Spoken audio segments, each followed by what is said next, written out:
দেশজুড়ে এখনো কাটেনি ভারী বৃষ্টির আশঙ্কা। সক্রিয় মৌসুমী বায়ুর প্রভাবে দেশের বিভিন্ন অঞ্চলে মাঝারি থেকে ভারী, কোথাও কোথাও অতি ভারী বৃষ্টি হতে পারে বলে জানিয়েছে আবহাওয়া অধিদপ্তর।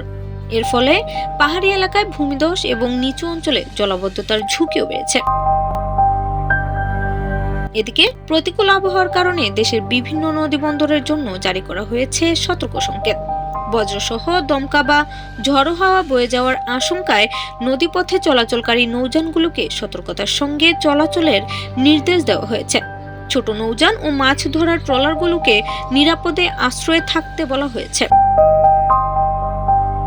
আবহাওয়াবিদরা বলছেন, বঙ্গোপসাগরে সক্রিয় মৌসুমী বায়ুর প্রভাবের কারণে আগামী কয়েকদিন দেশের বিভিন্ন অঞ্চলে বৃষ্টির প্রবণতা অব্যাহত থাকতে পারে। বিশেষ করে উপকূলীয় এলাকা, উত্তরাঞ্চল, উত্তর পূর্বাঞ্চল এবং পার্বত্য জেলাগুলোতে ভারী বর্ষণের সম্ভাবনা রয়েছে।